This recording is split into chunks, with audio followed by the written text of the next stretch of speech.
ದೇವರ ಪರಿಶುದ್ಧವಾದ ನಾಮಕ್ಕೆ ಸ್ತೋತ್ರವಾಗಲಿ. ಇವತ್ತಿನ ದಿನ ನಾವು ದೇವರ ವಾಕ್ಯವನ್ನು ಧ್ಯಾನಿಸೋಣ.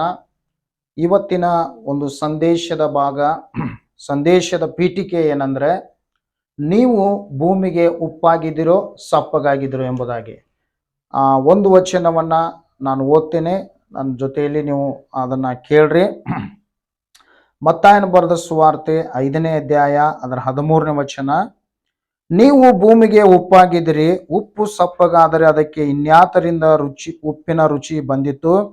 ಜನರು ಅದನ್ನ ಹೊರಗೆ ಹಾಕಿ ತುಳಿಯುವುದಕ್ಕೆ ಅದು ಯೋಗ್ಯವೇ ಹೊರತು ಮತ್ಯಾವ ಕೆಲಸಕ್ಕೂ ಬಾರದು.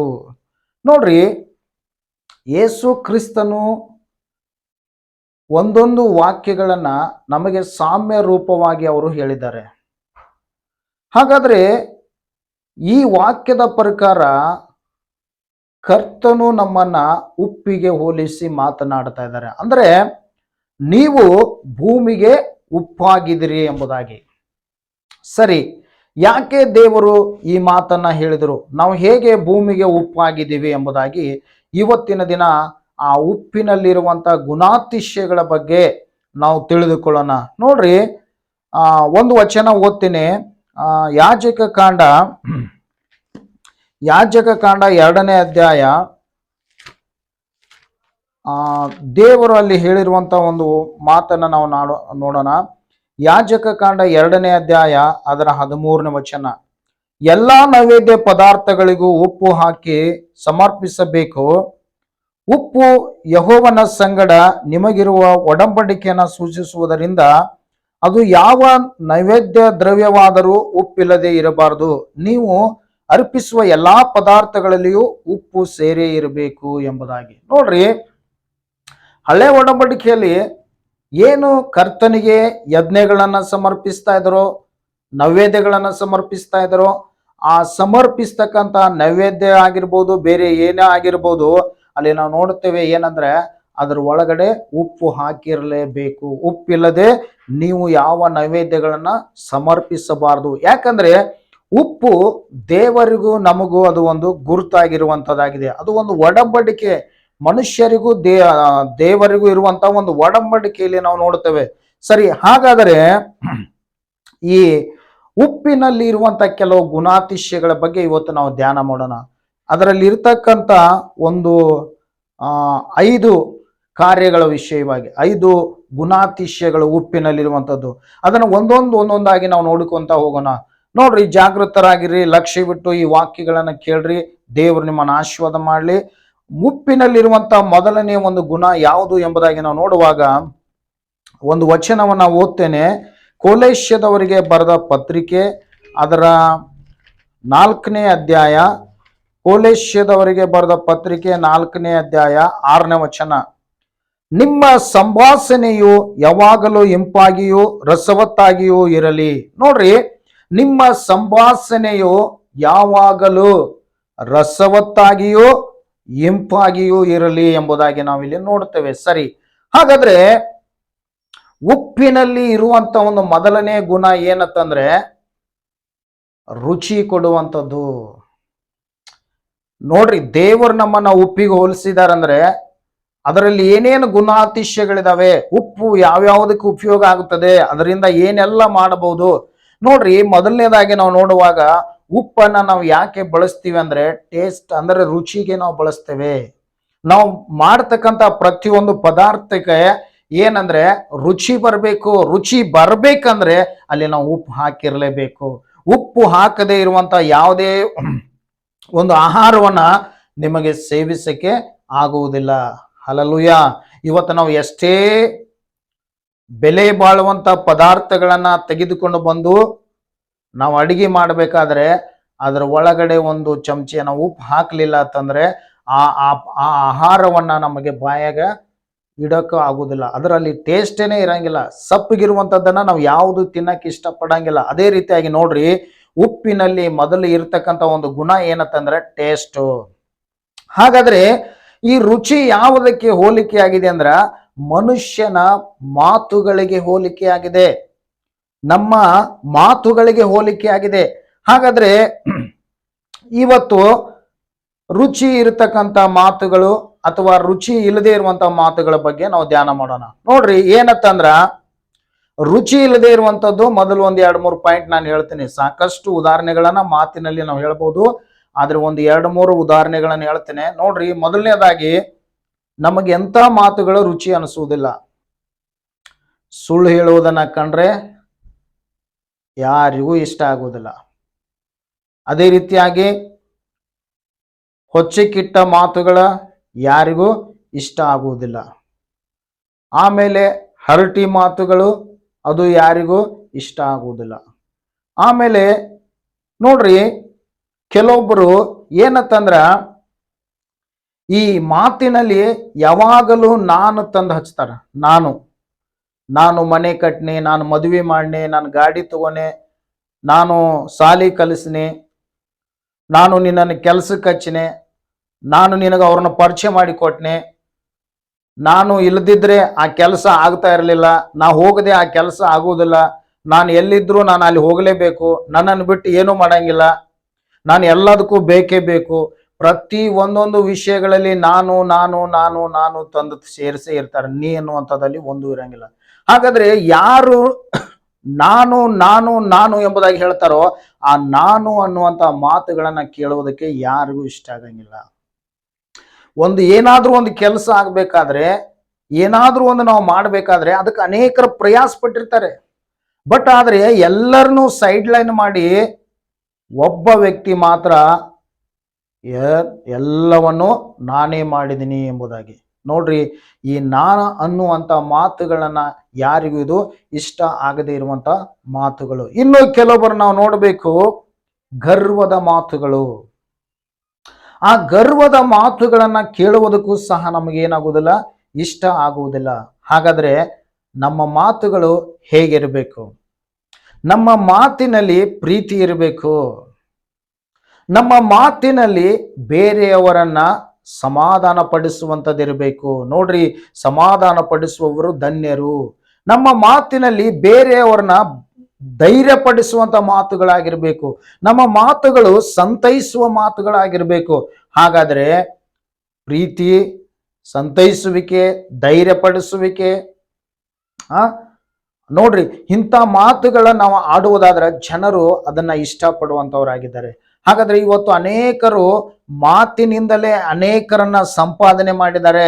ಹಾಗಾದ್ರೆ ಇವತ್ತು ಅನೇಕರನ್ನ ಕಳೆದುಕೊಂಡಿದ್ದಾರೆ ಅಂದ್ರೆ ಅದಕ್ಕೆ ಕಾರಣ ಏನಂದ್ರೆ ಅವರ ಮಾತುಗಳೇ, ಅವರ ಬಾಯಿಂದ ಬರ್ತಕ್ಕಂಥ ಒರಟುತನ ಮಾತುಗಳೇ. ಇವತ್ತು ಅನೇಕರು ನೋಡಬೇಕು ಏನಂದ್ರೆ, ಇದ್ಯಾವುದು ಹೊಲಸ ಶಬ್ದಗಳಿಂದ ಮಾತಾಡೇ ಕೆಲವೊಬ್ಬರೆಲ್ಲ ಗುಂಡಾಗಳಾಗಿಬಿಟ್ಟಿರ್ತಾರೆ. ನೋಡ್ರಿ, ಒಳ್ಳೆ ವ್ಯಕ್ತಿಗಳು ಎಲ್ಲೇ ಅವ್ರ ಬಾಯಿಗೆ ಹತ್ತೋದು ಬಿಡ್ರಿ ಅಂತೇಳಿ ಏನ್ ಮಾಡ್ತಾರ, ಸುಮ್ಮನೆ ಸೈಡ್ ಸರಿದ್ರೆ ಇವ್ರು ಅನ್ಕೋತಾರೆ ಎಲ್ಲರೂ ನನ್ನನ್ನು ನೋಡಿ ಏನ್ ಮಾಡ್ತಾ ಇದಾರೆ, ಭಯ ಪಡ್ತಾ ಇದಾರೆ ಅಂತ ಹೇಳಿ. ನೋಡ್ರಿ, ಕೆಲವೊಬ್ರು ಬಾಯಿ ತೆಗೆದ್ರೆ ಬರೀ ಹೊಲಸು ಮಾತಾಡುವಂಥದ್ದು. ಆದ್ರೆ ಇದನ್ನ ಯಾರು ಇಷ್ಟಪಡಂಗಿಲ್ಲ ಪ್ರಿಯರೇ. ನಮ್ಮ ಮಾತುಗಳು ಒಳ್ಳೇದಾಗಿದ್ರೆ, ನಮ್ಮ ಮಾತುಗಳಲ್ಲಿ ಪ್ರೀತಿ ಇರುವುದಾದ್ರೆ, ನಾವು ನೋಡ್ರಿ, ನಮ್ಮ ಮಾತುಗಳು ಇನ್ನೊಬ್ಬರನ್ನ ಧೈರ್ಯ ಪಡಿಸುವುದಾದ್ರೆ ಆ ಮಾತುಗಳನ್ನ ಇಷ್ಟಪಡುವಂಥವ್ರು ಸಾಕಷ್ಟು ಜನ ಇದ್ದಾರೆ. ಹಾಗಾದ್ರೆ ಇವತ್ತು ಯೇಸು ಕ್ರಿಸ್ತನ ಮಾತುಗಳನ್ನ ಯಾಕೆ ಇಷ್ಟಪಡ್ತಾರೆ ಅಂದ್ರೆ, ಆತನ ಮಾತಿನಲ್ಲಿ ಪ್ರೀತಿ ಇತ್ತು, ಆತನ ಮಾತಿನಲ್ಲಿ ಸಂತೈಸುವಿಕೆ ಇತ್ತು, ಆತನ ಮಾತಿನಲ್ಲಿ ಕರುಣೆ ಇತ್ತು, ಆತನ ಮಾತಿನಲ್ಲಿ ಇನ್ನೊಬ್ಬರನ್ನ ಧೈರ್ಯ ಪಡಿಸುವಂಥದ್ದಿತ್ತು. ಹಾಗಾದ್ರೆ ಇವತ್ತು ನಾವು ಬೇರೆಯವರ ಮನಸ್ಸನ್ನ ನೋಯಿಸುವಂತ ಮಾತುಗಳಾಗಲಿ, ಬೇರೆಯವರ ಜೀವಿತವನ್ನು ಹಾಳು ಮಾಡುವಂತ ಮಾತುಗಳಾಗಲಿ, ನಾನು ಎಂಬುದಾಗಿ ಆಗಲಿ, ಅಂತ ಮಾತುಗಳನ್ನ ನಾವು ಬಿಟ್ಟು ಬಿಡಬೇಕು. ನಮ್ಮ ಮಾತುಗಳು ರುಚಿಯಾಗಿರಬೇಕು.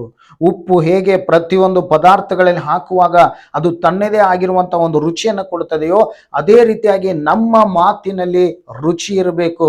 ನಮ್ಮ ಮಾತಿನಲ್ಲಿ ರುಚಿ ಇರುವುದಾದ್ರೆ ಅನೇಕರು ನಮ್ಮ ಮಾತುಗಳನ್ನ ಕೇಳುವಂತವರಾಗಿದ್ದಾರೆ. ನಮ್ಮ ಮಾತುಗಳನ್ನ ಕೇಳುವುದಕ್ಕೆ ಅವ್ರು ಏನ್ ಮಾಡ್ತಾರೆ, ಇಷ್ಟಪಡುವಂತವರಾಗಿದ್ದಾರೆ. ಅದಕ್ಕೆ ನಮ್ಮ ಮಾತುಗಳು ಒಳ್ಳೆಯದಾಗಿರಬೇಕು. ನಾವು ಒಳ್ಳೆಯದಾಗೆ ಮಾತನಾಡಬೇಕು. ನಾವು ಮಾತಿನಿಂದ ನಾವು ಯಾರನ್ನು ಕಳೆದುಕೊಳ್ಳಬಾರದು. ನೋಡ್ರಿ, ಒಂದೇ ಒಂದು ಮಾತಿನಿಂದ ಅನೇಕರ ಸಂಬಂಧಗಳ ಮುರಿದು ಹೋಗಿದ್ದಾವೆ. ಒಂದೇ ಒಂದು ಮಾತಿನಿಂದ ಅನೇಕರನ್ನ ದೂರ ಮಾಡಿಕೊಳ್ತಾರೆ. ಮಾತು ಅದು ಬಹಳ ಬೆಲೆ ಉಳ್ಳಂಥದ್ದು. ಅದಕ್ಕೆ ನಮ್ಮ ಮಾತು ಇಂಪಾಗಿಯೂ ರಸವತ್ತಾಗಿಯೂ ಇರಬೇಕು ಎಂಬುದಾಗಿ ನಾವು ಇಲ್ಲಿ ದೇವರ ವಾಕ್ಯದಲ್ಲಿ ನಾವು ನೋಡುತ್ತೇವೆ. ಸರಿ, ಉಪ್ಪಿನಲ್ಲಿ ಇರ್ತಕ್ಕಂಥ ಒಂದು ಎರಡನೇ ಗುಣದ ಬಗ್ಗೆ ನಾವು ಧ್ಯಾನ ಮಾಡೋಣ. ಉಪ್ಪಿನಲ್ಲಿ ಇರ್ತಕ್ಕಂಥ ಒಂದು ಎರಡನೇ ಗುಣ ಏನತ್ತಂದ್ರೆ, ಒಂದು ವಚನವನ್ನು ಓದ್ತೀನಿ ನೋಡ್ರಿ. 1ನೇ ಪೇತ್ರದವರಿಗೆ ಬರೆದ ಪತ್ರಿಕೆ ಅದರ 1ನೇ ಅಧ್ಯಾಯ 16ನೇ ವಚನ. ನಾನು ಪರಿಶುದ್ಧನಾಗಿರುವುದರಿಂದ ನೀವು ಪರಿಶುದ್ಧರಾಗಿರಬೇಕು ಎಂದು ಬರೆದಿದೆಯಲ್ಲ. ನೋಡ್ರಿ, ಇಲ್ಲಿ ನಾವು ನೋಡ್ತೇವೆ ಏನಂದ್ರೆ, ಉಪ್ಪು ಅದರ ಬಣ್ಣ ಏನಾಗಿದೆ ಅಂದ್ರೆ ಅದು ಬಿಳಿ ಆಗಿದೆ. ಹಾಗಾದ್ರೆ ಈ ಬಿಳಿ ಬಣ್ಣ ಎದಕ್ಕೆ ಹೋಲಿಕೆ ಆಗಿದೆ ಎಂಬುದಾಗಿ ನಾವು ನೋಡುವಾಗ ಅದು ಪರಿಶುದ್ಧತೆಗೆ ಹೋಲಿಕೆ ಆಗಿದೆ. ಹೌದು ಪ್ರಿಯರೇ, ನಾವು ಪರಿಶುದ್ಧರಾಗಿರಬೇಕು. ಉಪ್ಪನ್ನ ಪರಿಶುದ್ಧತೆಗಾಗಿ ಅದನ್ನ ಉಪಯೋಗಿಸ್ತಾ ಇದ್ರು. ಇವತ್ತು ನೋಡ್ರಿ, ಹಳೆ ಒಡಂಬಡಿಕೆ ಕಾಲದಲ್ಲಿ ಆಗಿರ್ಬೋದು, ಈ ನಮಕ್ಕಿಂತಲೂ ಮುಂದಿನ ತಲೆಮಾರದ ಜನರೇಷನ್ ನಾವು ನೋಡುವಾಗ ಕೆಲವು ಈ ಪಾತ್ರೆಗಳನ್ನ ಸ್ವಚ್ಛ ಮಾಡಬೇಕಾದ್ರೆ ಅದಕ್ಕೆ ಏನ್ ಮಾಡ್ತಾ ಇದ್ದಾರೆ ಅಂದ್ರೆ ಉಪ್ಪನ್ನ ಉಪಯೋಗಿಸ್ತಾ ಇದ್ರು. ಆ ಉಪ್ಪು ಏನ್ ಮಾಡ್ತಾ ಇತ್ತಂದ್ರೆ ಅದಕ್ಕಿರುವಂತ ಎಲ್ಲ ಒಂದು ಗಲೀಜನ್ನ ಅದೇನು ತೆಗೆದು ಹಾಕಿ ಅದೇನ್ ಮಾಡ್ತೈತೆ ಅಂದ್ರೆ ಶುಭ್ರ ಅಂದ್ರೆ ಸ್ವಚ್ಛ ಮಾಡುವಂತದ್ದಾಗಿತ್ತು. ಅದೇ ರೀತಿಯಾಗಿ ನಾವು ನೋಡ್ತೇವೆ, ಉಪ್ಪು ಅದರ ಬಣ್ಣ ಬಿಳಿಯಾಗಿದೆ. ಆ ಬಿಳಿ ಬಣ್ಣ ಪರಿಶುದ್ಧತೆಗೆ ಹೋಲಿಕೆಯಾಗಿದೆ. ಹಾಗಾದ್ರೆ ಒಂದು ಹಳೆ ಒಡಂಬಡಿಕೆಯಲ್ಲಿ ಒಂದು ಸಂಭವ ನಾನು ನೆನಪು ಮಾಡಿಕೊಳ್ಳುತ್ತೇನೆ. ಏನಂದ್ರೆ 2ನೇ ಅರಸುಗಳು 2ನೇ ಅಧ್ಯಾಯ ಅದರ 20ನೇ ವಚನವನ್ನ ನಾನು ಓದ್ತೇನೆ ನೋಡ್ರಿ. ಈ ಎಲಿಯನ ನಂತರ ಎಲಿಯನ ಶಿಷ್ಯ ಯಾರು? ಎಲಿಷಾ. ಇವನು ಪ್ರಾರಂಭದಲ್ಲಿ ಆತನು ದೇವರ ಸೇವೆಗೆ ಬಂದಾಗ ಒಂದು ಊರಿಗೆ ಹೋಗ್ತಾನ. ಆ ಊರು ಯಾವುದಪ್ಪ ಅಂದ್ರೆ ಯೆರಿಕೋ. ಆ ಯೆರಿಕೋವಿಗೆ ಹೋಗುವಾಗ 19ನೇ ವಚನ ನೋಡ್ರಿ.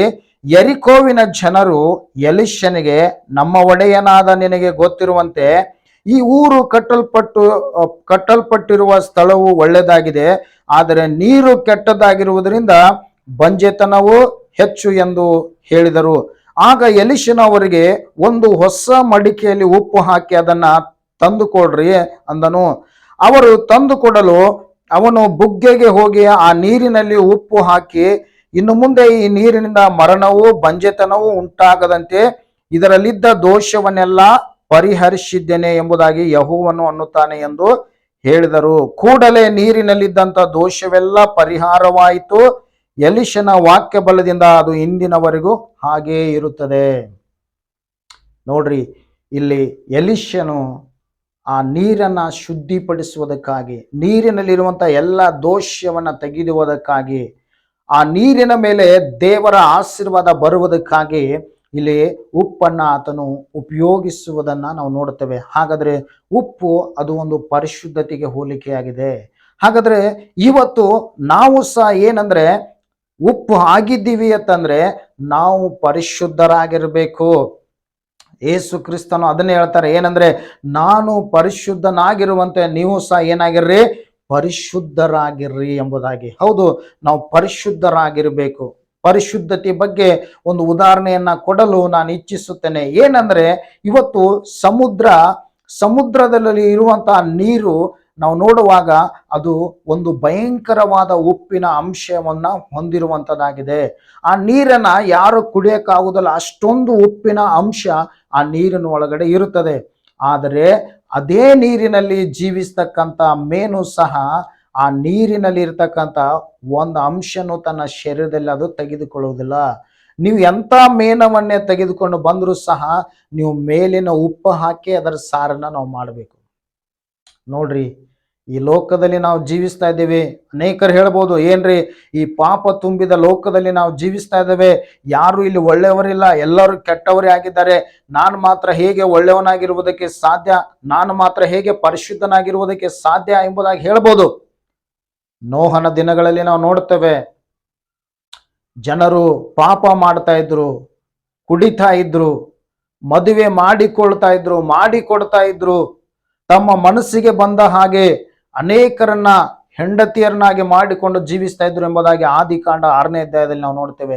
ಆದರೆ ಒಬ್ಬನೇ ಒಬ್ಬ ಮನುಷ್ಯ ನೋಹನು, ಆತನು ದೇವರಿಗೆ ಭಯಪಟ್ಟವನಾಗಿ ನೀತಿವಂತನು, ಪರಿಶುದ್ಧನು, ಯಥಾರ್ಥನು, ದೇವರೊಂದಿಗೆ ಅನ್ಯೋನ್ಯವಾಗಿ ಜೀವಿಸಿದನು ಎಂಬುದಾಗಿ ನಾವು ನೋಡುತ್ತೇವೆ ಪ್ರಿಯರೇ. ಹಲ್ಲೆಲೂಯಾ. ಹಾಗಾದ್ರೆ ನೋಹ ಪರಿಶುದ್ಧನಾಗಿ ಜೀವಿಸಿರಬೇಕಾದ್ರೆ ನೀವು ಸಹ ಪರಿಶುದ್ಧರಾಗಿ ಜೀವಿಸುವುದಕ್ಕೆ ಸಾಧ್ಯ. ನಾವು ಬೇರೆ ಯಾವುದೇ ನೆಪವನ್ನ ನಾವು ಹೇಳಬಾರದು. ಪರಿಶುದ್ಧರಾಗಿರುವುದಕ್ಕೆ ನಮಗೆ ಸಾಧ್ಯ. ಅದಕ್ಕೆ ನಾವು ಪರಿಶುದ್ಧರಾಗಿರಬೇಕು. ದೇವರು ಅದನ್ನೇ ಬಯಸುವಂತವನಾಗಿದ್ದಾನೆ. ನಮ್ಮನ್ನ ಪರಿಶುದ್ಧ ಮಾಡುವುದಕ್ಕೋಸ್ಕರವಾಗಿಯೇ ಕಲ್ವಾರಿ ಶಿಲುಬೆ ಮೇಲೆ ಯೇಸು ಕ್ರಿಸ್ತನು ತನ್ನ ರಕ್ತವನ್ನ ಸುರಿಸಿದ್ದಾನೆ. ನಾವು ಪರಿಶುದ್ಧರಾಗಿರಬೇಕು. ಸರಿ, ಮೂರನೇ ಒಂದು ಕಾರ್ಯವನ್ನ ನಾವು ನೋಡಿಕೊಳ್ಳೋಣ. ಮೂರನೇ ಕಾರ್ಯ ಕೀರ್ತನೆ 133ನೇ ಅಧ್ಯಾಯ 1ನೇ ವಚನ ಓದ್ತೀನಿ.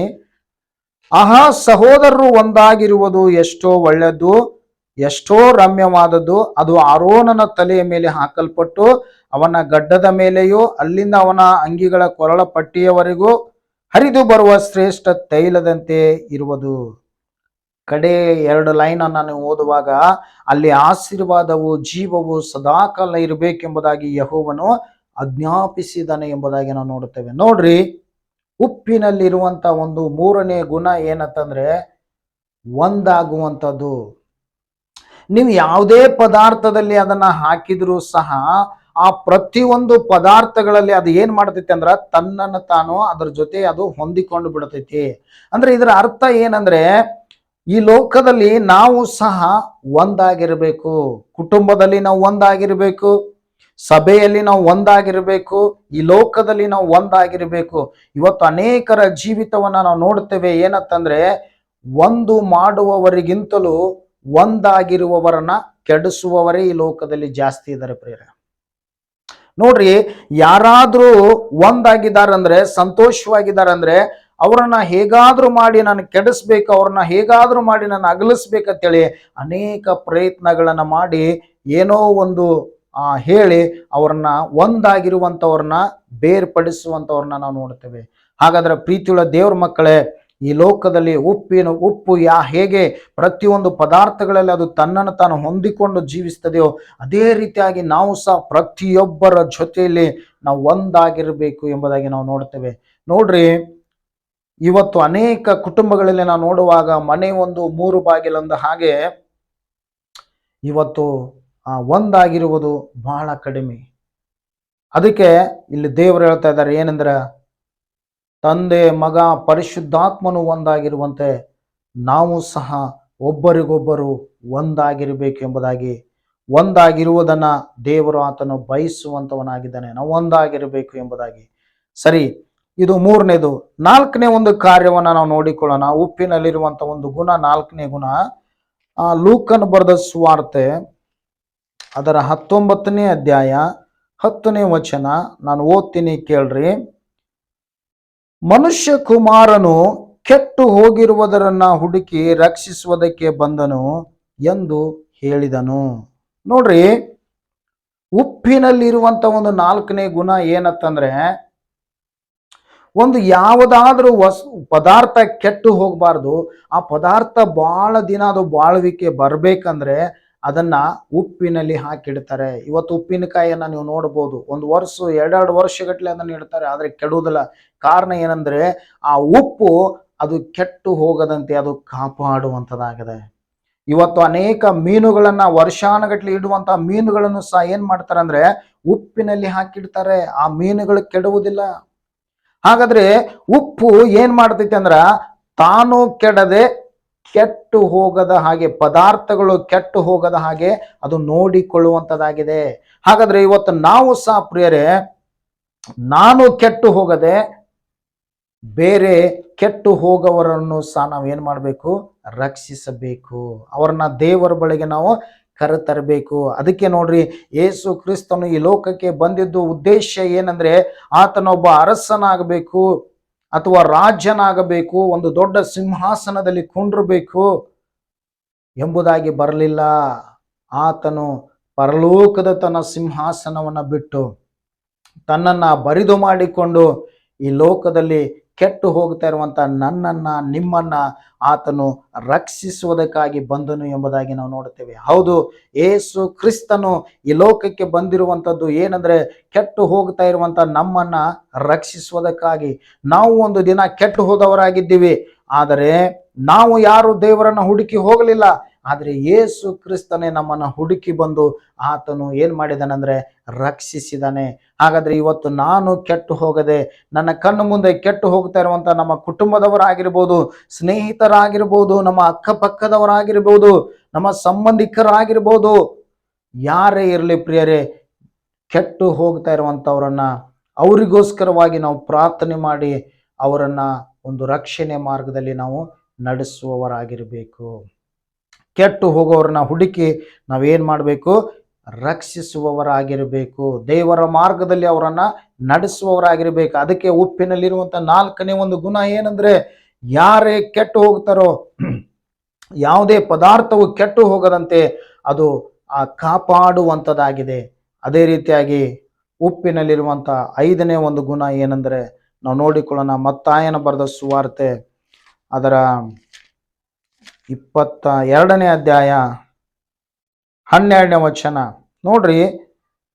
ತನ್ನನ್ನು ಹೆಚ್ಚಿಸಿಕೊಳ್ಳುವವನು ತಗ್ಗಿಸಲ್ಪಡುವನು, ತನ್ನನ್ನು ತಗ್ಗಿಸಿಕೊಳ್ಳುವವನು ಹೆಚ್ಚಿಸಲ್ಪಡುವನು ಎಂಬುದಾಗಿ. ಉಪ್ಪಿನಲ್ಲಿರುವಂಥ ಒಂದು 5ನೇ ಗುಣ ಏನಂತಂದ್ರೆ, ಉಪ್ಪು ತನ್ನನ್ನ ತಾನು ತಗ್ಗಿಸಿಕೊಂಡು ನೀವು ಯಾವುದೇ ಪದಾರ್ಥದಲ್ಲಿ ಹಾಕಿದ್ರು ಸೈ ರೈಟ್. ನೋಡ್ರಿ, ಸಕ್ಕರೆ ಗದ್ಲೆ ನಾ ಸುಗರ್ದಾಗ ಮಾತ್ರ ಇರ್ತಾನೆ ಅಂತ ಹೇಳೋದಲ್ಲ, ನಾನು ಸಿಹಿಯಲ್ಲಿ ಮಾತ್ರ ನಾನು ಇರ್ತಾನೆ ಅಂತ ಹೇಳೋದಲ್ಲ.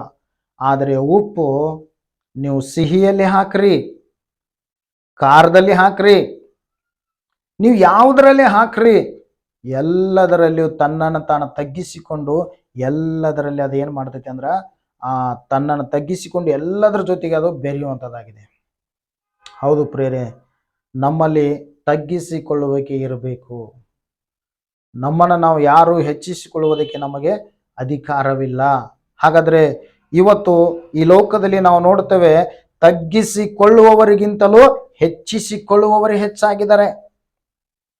ಸ್ವಲ್ಪ ಸಭೆ ದೊಡ್ಡದು ಬೆಳೆದರೆ ತಮ್ಮನ್ನ ಹೆಚ್ಚಿಸಿಕೊಳ್ತಾರೆ.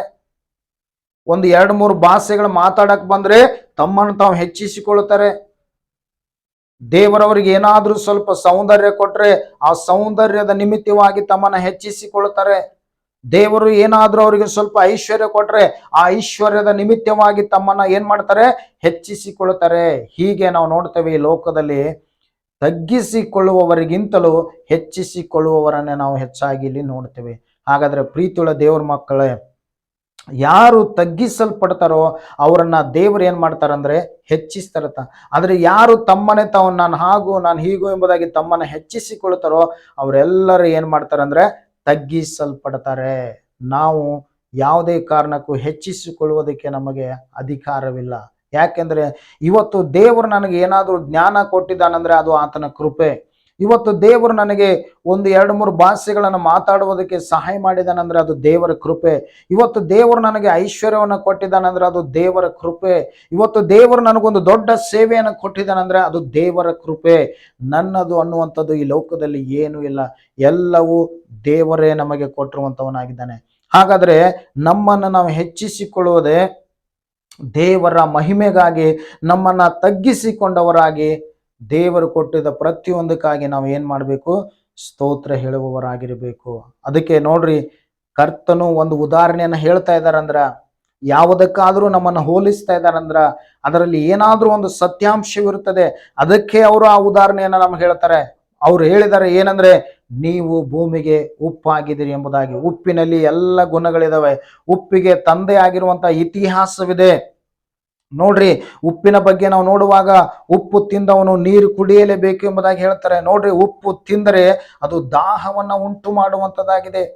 ಉಪ್ಪು ತಿಂದ ತಕ್ಷಣ ನಾವು ನೀರು ಕುಡಿಯುವವರೆಗೂ ಅದು ನಮಗೆ ಸಮಾಧಾನ ಅನಿಸುವುದಿಲ್ಲ. ಅದೇ ರೀತಿಯಾಗಿ ನಾವು ನೋಡ್ತೇವೆ ಏನಂದ್ರೆ, ಉಪ್ಪು ತಿಂದ ಮನೆಗೆ ದ್ರೋಹ ಬಗೆಯಬೇಡ ಎಂಬುದಾಗಿ. ನೋಡ್ರಿ, ಇನ್ನು ಕೆಲವೊಬ್ರು ಹೇಳ್ತಾರೆ ಏನಂದ್ರೆ, ಅವರ ಉಪ್ಪಿನ ಋಣವನ್ನ ನೀನೇನ್ ಮಾಡು, ತೀರಿಸು. ಹಾಗಾದ್ರೆ ಕೆಲವು ಸಾರಿ ಈ ಗಾಯಗಳು ವಾಸಿ ಆಗುವುದಕ್ಕೂ ಏನ್ ಮಾಡ್ತಾರೆ ಅಂದ್ರೆ ಉಪ್ಪನ್ನ ಬಳಸ್ತಾರೆ. ಬಹಳ ರೀತಿಯಾದ ಪ್ರಯೋಜನ ಉಪ್ಪು ಇದೆ. ಹಾಗಾದ್ರೆ ಪ್ರೀತಿಯುಳ್ಳ ದೇವ್ರ ಮಕ್ಕಳೇ, ಈ ಲೋಕದಲ್ಲಿ ನಾವು ನೋಡುತ್ತೇವೆ ಏನಂದ್ರೆ, ನೀವು ಯಾವುದೇ ಪದಾರ್ಥ ಸಿಹಿ ಆಗಲಿ, ಕಹಿ ಆಗಲಿ, ಖಾರವಾಗಲಿ, ಬೇರೆ ಯಾವುದೇ ಪದಾರ್ಥವಾಗಲಿ, ಅದರ ಒಳಗಡೆ ಉಪ್ಪು ಇರಲೇಬೇಕು. ಉಪ್ಪು ಇರುವಾಗಲೇ ಮಾತ್ರ ಅದಕ್ಕೆ ಟೇಸ್ಟ್. ಒಂದು ವೇಳೆ ಉಪ್ಪು ಇರಲಿಲ್ಲ ಅಂದ್ರೆ ಅದಕ್ಕೆ ಟೇಸ್ಟ್ ಬರುವುದೇ ಇಲ್ಲ. ಹಾಲೆಲೂಯಾ. ಅದೇ ರೀತಿಯಾಗಿ ಈ ಲೋಕದಲ್ಲಿ ಏನಾದ್ರೂ ಒಂದು ಬದಲಾವಣೆ ಆಗಬೇಕಾದ್ರೆ, ಈ ಲೋಕದಲ್ಲಿ ಏನಾದ್ರೂ ಒಂದು ಆಶೀರ್ವಾದಗಳು ಬರಬೇಕಾದ್ರೆ, ಈ ಲೋಕದಲ್ಲಿ ಜನರು ಆಶೀರ್ವದಿಸಲ್ಪಡಬೇಕಾದ್ರೆ, ಇಲ್ಲಿ ಉಪ್ಪಿನ ಹಾಗೆ ದೇವರು ನಮ್ಮನ್ನು ಇಟ್ಟಿದ್ದಾನೆ. ನಮ್ಮಿಂದಲೇ ದೇವರು ಬದಲಾವಣೆಯನ್ನ ತರುವಂತವನಾಗಿದ್ದಾನೆ. ನಮ್ಮಿಂದಲೇ ದೇವರು ಆಶೀರ್ವಾದವನ್ನ ತರುವಂತವನಾಗಿದ್ದಾನೆ. ನಮ್ಮಿಂದಲೇ ದೇವರು ಬಿಡುಗಡೆಗಳನ್ನು ತರುವಂತವನಾಗಿದ್ದಾನೆ. ಹಾಗಾದ್ರೆ ಒಂದು ಅಡಿಗೆಯನ್ನ ನಾವು ಮಾಡಬೇಕಾದ್ರೆ ಅದರಲ್ಲಿ ಉಪ್ಪು ಬಾಳನ್ನ ಹಾಕುವುದಿಲ್ಲ, ಸ್ವಲ್ಪ ಮಾತ್ರ ಹಾಕ್ತಾರೆ. ಅದೇ ರೀತಿಯಾಗಿ ಈ ಲೋಕದಲ್ಲಿ ದೇವರು ನಮ್ಮನ್ನ ಅಲ್ಲೆಲ್ಲೇ ಸ್ವಲ್ಪ ಸ್ವಲ್ಪವಾಗಿ ಇಟ್ಟಿದ್ದಾನೆ. ಆದ್ರೆ ಸ್ವಲ್ಪವಾಗಿ ನಾವು ಇರ್ಬೋದು, ಆದ್ರೆ ನಮ್ಮ ಮೂಲಕವಾಗಿ ದೇವರು ದೊಡ್ಡ ಮಹತ್ ಕಾರ್ಯಗಳನ್ನ ಆತನು ಮಾಡುವವನಾಗಿದ್ದಾನೆ. ದೇವರಿಗೆ ಸ್ತೋತ್ರವಾಗಲಿ. ಹಾಲೆಲೂಯಾ. ಈ ಉಪ್ಪಿನ ಹಾಗೆ ನಮ್ಮನ್ನ ದೇವರು ಈ ಲೋಕದಲ್ಲಿ ಇಟ್ಟಿದ್ದಾನೆ ಪ್ರಿಯರೇ. ಹಾಗಾದ್ರೆ ನಾವು ಉಪ್ಪಿನಲ್ಲಿರುವಂತಹ ಪ್ರತಿಯೊಂದು ಗುಣಾತಿಶಯಗಳು, ಉಪ್ಪಿನಲ್ಲಿರುವ ಉಪ್ಪು ಯಾವ್ಯಾವ ರೀತಿಯಾಗಿ ಉಪಯೋಗಿಸಲ್ಪಡುತ್ತದೆಯೋ ಅದೇ ರೀತಿಯಾಗಿ ನಾನು ಸಹ ಉಪಯೋಗಿಸಲ್ಪಡಬೇಕು.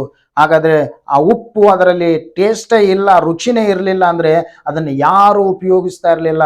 ಅದು ಕಾಲಲ್ಲಿ ಹಾಕಿ ತುಳಿಯೋದಕ್ಕೆ ಯೋಗ್ಯ ಹೊರತು ಮತ್ಯಾವ ಕೆಲಸಕ್ಕೂ ಅದು ಬರ್ತಿರ್ಲಿಲ್ಲ. ಅದರಲ್ಲಿ ಅಷ್ಟೊಂದು ರುಚಿ ಇರುವುದರಿಂದಲೇ ಇವತ್ತು ನಾವು ಪ್ರತಿಯೊಬ್ಬರು ಉಪ್ಪಿಲ್ಲದೆ ಬದುಕಕ್ಕಾಗುವುದಿಲ್ಲ. ಉಪ್ಪು ಪ್ರತಿಯೊಬ್ಬರಿಗೆ ನಮಗೆ ಬೇಕು. ನಾವು ಉಪ್ಪು ಬಳಸ್ತೇವೆ. ಅದೇ ರೀತಿಯಾಗಿ ನಾನು ಸಹ ಈ ಉಪ್ಪಿನಲ್ಲಿರತಕ್ಕಂಥ ಗುಣಾತಿಶಯಗಳು ನನ್ನ ಒಳಗಡೆ ಇಲ್ಲ ಅಂದ್ರೆ, ಈ ಉಪ್ಪಿನ ಹಾಗೆ ನಾನು ಉಪಯೋಗಿಸಲ್ಪಡಲಿಲ್ಲ ಅಂದ್ರೆ ನಾನು ಸಪ್ಪಗಿದ್ದ ಹಾಗೆ. ಹಾಗಾದ್ರೆ ನಾನು ಸಪ್ಪಗಾಗುವುದಾದ್ರೆ ನಾನು ಎದಕ್ಕೆ ಯೋಗ್ಯನೋ? ಕಾಲಲ್ಲಿ ಹಾಕಿ ತುಳಿಯುವುದಕ್ಕೆ ಯೋಗ್ಯವು ಎಂಬುದಾಗಿ ನಾವು ನೋಡುತ್ತೇವೆ. ಹೌದು, ನಾನು ಸಪ್ಪಗಾಗಿರಬಾರ್ದು. ನಾನು ಈ ಲೋಕದಲ್ಲಿ ದೇವರಿಗಾಗಿ ನಾನು ಉಪ್ಪಾಗಿರಬೇಕು. ಉಪ್ಪಿನ ಗುಣಾತಿಶಯಗಳು, ಉಪ್ಪಿನ ಹಾಗೆ ನಾನು ಉಪಯೋಗಿಸಲ್ಪಡಬೇಕು. ನಾನು ಯಾವುದೇ ಕಾರಣಕ್ಕೂ ಸಪ್ಪಗಾಗಿರಬಾರ್ದು. ದೇವರು ಈ ವಾಕ್ಯವನ್ನು ಆಶೀರ್ವಾದ ಮಾಡಲಿ. ಒಂದು ನಿಮಿಷ ನಾವೆಲ್ಲರ ಕಣ್ಣುಗಳನ್ನು ಮುಚ್ಚಿ ಪ್ರಾರ್ಥಿಸಿಕೊಳ್ಳೋಣ. ಪ್ರೀತಿಸುವ ದೇವರೇ, ಸರ್ವಶಕ್ತನಾದ ದೇವರೇ, ಕೃಪೆಯಲ್ಲಿ ಐಶ್ವರ್ಯಭರಿತನಾದ ದೇವರೇ, ಈ ವಾಕ್ಯಗಳಿಗಾಗಿ ನಾವು ಸ್ತೋತ್ರ ಮಾಡುತ್ತೇವೆ ಕರ್ತನೆ. ಈ ಉಪ್ಪಿನಲ್ಲಿರುವಂಥ ಎಲ್ಲ ಗುಣಾತಿಶಯಗಳು ನಮ್ಮ ಒಳಗಡೆ ಬರಲಿಕ್ಕಾಗುವಂತೆ ನೀನು ಸಹಾಯ ಮಾಡು ಕರ್ತನೆ. ಉಪ್ಪಿನ ಹಾಗೆ ನಾವು ಉಪಯೋಗಿಸಲ್ಪಡಲಿಕ್ಕಾಗುವಂತೆ ಸಹಾಯ ಮಾಡ್ರಿ. ಯಾವುದೇ ಕಾರಣಕ್ಕೂ ಕರ್ತನೆ ನಾನು ಸಪ್ಪಗಾಗಿರಬಾರ್ದು, ನಾನು ರುಚಿಯಾಗಿರಬೇಕು ಕರ್ತನೆ. ನನಗೆ ಸಹಾಯ ಮಾಡ್ರಿ, ಆಶೀರ್ವಾದ ಮಾಡ್ರಿ ಅಪ್ಪ. ಇವತ್ತು ಈ ವಾಕ್ಯ ಕೇಳಿದಂಥ ಪ್ರತಿಯೊಂದು ನಿನ್ನ ಮಕ್ಕಳನ್ನ ಆಶೀರ್ವದಿಸಿ ನಡೆಸಬೇಕೆಂದು ಎಲ್ಲ ಸ್ತುತಿ, ಘನ, ಮಾನ, ಮಹಿಮೆ, ಪ್ರಭಾವ ನಿಮಗೆ ಸಲ್ಲಿಸುತ್ತಾ ಯೇಸುವಿನ ನಾಮದಲ್ಲಿ ಪ್ರಾರ್ಥಿಸಿ ಬೇಡುತ್ತೇವೆ ನಮ್ಮ ಪರಲೋಕದ ಸ್ವರ್ಗೀಯ ತಂದೆಯೇ, ಆಮೇನ್. God bless you. ದೇವರು ನಿಮ್ಮ ಪ್ರತಿಯೊಬ್ಬರನ್ನ ಆಶೀರ್ವಾದ ಮಾಡಲಿ. ಈ ಸಂದೇಶ ನಿಮಗೆ ಇಷ್ಟ ಆಗಿದ್ರೆ ಅದನ್ನು ಲೈಕ್ ಮಾಡ್ರಿ, ಅನೇಕರ ಜೊತೆಯಲ್ಲಿ ಅದನ್ನು ಶೇರ್ ಮಾಡಿ ಅದನ್ನು ಹಂಚಿಕೊಳ್ಳ್ರಿ. ಅದೇ ರೀತಿಯಾಗಿ ಈ ನಮ್ಮ ಸ್ಟೇ ವಿತ್ ಗಾಡ್ ಚಾನಲನ್ನು ಸಬ್ಸ್ಕ್ರೈಬ್ ಮಾಡ್ರಿ. ಮುಂದಿನ ಎಲ್ಲ ದೇವರ ವಾಕ್ಯದ ವಿಡಿಯೋಗಳಿಗಾಗಿ ನೀವು ಬೆಲ್ ಐಕಾನ್ ಒತ್ತಿರಿ. ದೇವರು ನಿಮ್ಮನ್ನು ಆಶೀರ್ವಾದ ಮಾಡಲಿ. ಸೇವೆಯಲ್ಲಿ ನಮ್ಮ ಜೊತೆಯಲ್ಲಿ ಕೈ ಜೋಡಿಸಬೇಕೆಂಬುದಾಗಿ ಯೇಸು ಕ್ರಿಸ್ತನ ನಾಮದಲ್ಲಿ ನಿಮ್ಮೆಲ್ಲರಿಗೂ ನನ್ನ ವಂದನೆಗಳು. Thank you Jesus. ಕರ್ತನಿಗೆ ಮಹಿಮೆ ಆಗಲಿ.